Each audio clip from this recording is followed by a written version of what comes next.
Welcome, everyone. Today, we are exploring a critical component of Azure governance, configuring management groups. Let's get started on learning how to manage your Azure environment at scale. Let's begin by understanding what Azure management groups are. If you only have one subscription, governance is simple.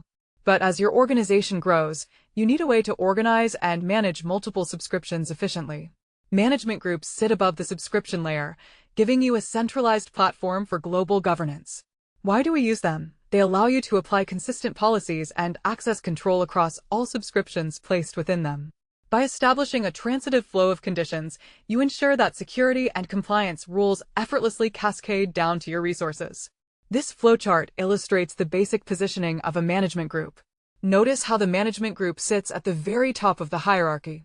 Below it, we have our individual Azure subscriptions, which in turn hold our resource groups. Any governance rule applied at the top level automatically filters down to the branches below.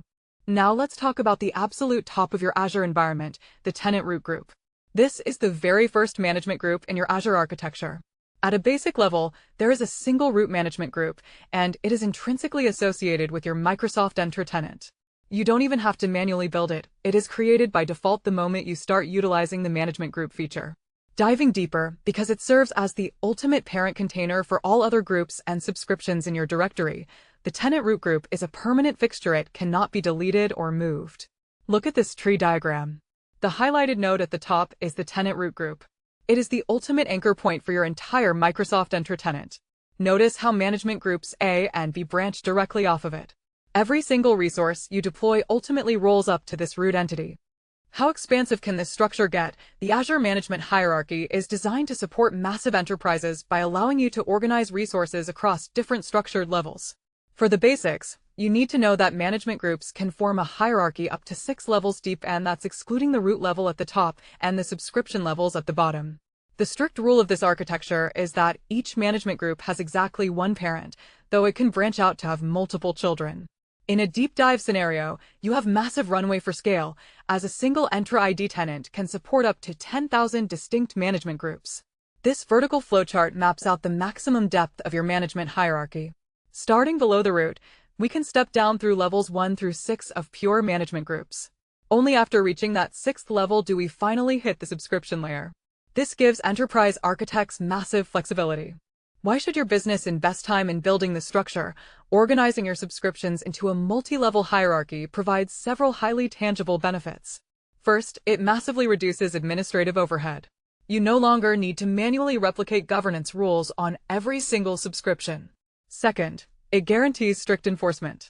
Company administrators can apply security controls at the management group level, which sits outside the control of individual subscription admins, ensuring malicious or accidental bypasses don't happen. Finally, it centralizes your reporting. Azure Policy can generate compliance reports that span across all the subscriptions nested under a management group. Here is a mind map summarizing our core business benefits. At the center, we have the value proposition, branching out into reduced overhead, strict enforcement, and unified reporting. Each branch highlights how management groups transform fragmented subscription management into a cohesive, secure, and auditable cloud environment.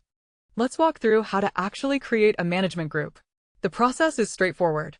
In the Azure portal, you simply type management groups into the top search bar. If it's your first time, you'll click Start using management groups. For the basics, the system will prompt you for 2 fields, a unique management group ID and a friendly management group display name. Once you hit Submit, the container is provisioned. As a deep dive architectural note, unless you explicitly specify a different parent, all subsequent management groups you create will default to being child nodes directly under the tenant root group. This sequence diagram shows the administrative workflow. The admin searches the portal, accesses the creation blade, and inputs the ID and display name. The portal submits this to the Azure Resource Manager, which provisions the group and automatically nests it safely beneath the tenant root group. Now let's discuss security, specifically role-based access control, or RBAC. Management groups can be used as the scope to apply Azure RBAC. For the basics, it's important to know your limits. You can have up to 500 role assignments per management group. Why apply roles here instead of the subscription? Because of inheritance. Lower levels automatically inherit role permissions assigned at higher levels. As a deep dive example, if you assign an audit team the reader role at the management group scope, that team can instantly read data across every single subscription and resource group nested inside it. It's highly efficient. Notice the flow of permissions here. We assign the reader role exclusively to the green management group node at the top. The dotted lines of inheritance ensure that subscription 1, subscription 2, and all underlying resource groups automatically receive those exact same reader permissions without any extra clicks. Governance isn't just about who has access, it's about what they can build. Azure Policy lets you enforce organizational standards across your resources. Just like RBC, policy definitions and initiatives can be assigned directly at the management group scope. Why do this? Because any policy implemented here is automatically applied to both existing subscriptions and any new subscriptions added in the future, eliminating coverage gaps. Diving deeper, what if one subscription needs an exception? Azure Policy handles this gracefully by allowing you to configure excluded scopes, intentionally exempting specific child subscriptions or resource groups from the overarching rule. Here we visualize Azure Policy assignment. The policy restricting deployments to US East is assigned to the management group. Subscription A inherits and enforces this rule perfectly. However, Subscription B is outlined with a dashed red line, representing an excluded scope, meaning it is legally exempt from the US East deployment restriction. To wrap up, let's look at best practices for structural design. A successful Azure deployment relies on planning a logical hierarchy that directly supports your organization's unique requirements. At a basic level, you should align your management group structure to reflect your actual business divisions, functional roles, or geographic regions. In essence, your Azure structure should mirror your company's organogram. For a deep dive architectural pattern, it is highly recommended to place a central IT management group immediately below the tenant root group to handle global platform policies. From there, you branch out into specific business units and environments. This final tree diagram shows a gold standard architectural layout. Under the tenant root, we have a dedicated central IT management group. This acts as a security bottleneck for global policies. Below central IT, the tree splits into functional business units like HR and finance, which securely contain their respective workload subscriptions.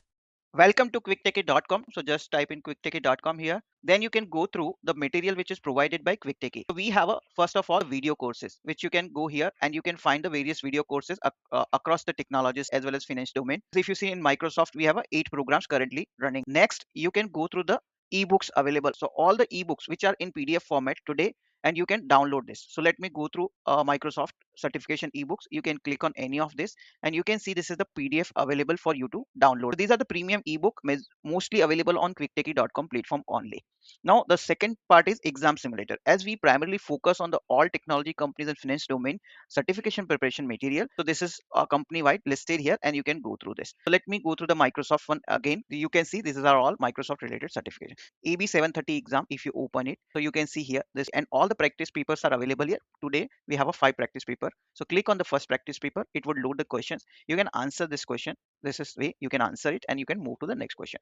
Now third material we wanted to highlight is an audiobook. So we started recently with the audiobooks as well, which you can listen on the go, and various technology wise ebooks are available. And at the last, this is our alumni. These people who are subscribing to our courses and this platform, they are all listed here. And at the end, I wanted to tell you, if you find any course or training or certification preparation material which you want to get us prepare for yourself, please put on the comment section. If you're watching on YouTube, on Udemy, or on this platform itself, quicktechie.com, then please put the comment. Or you can even send an email to using this contact us options here. You can directly do the WhatsApp message. You can call us on this numbers as well.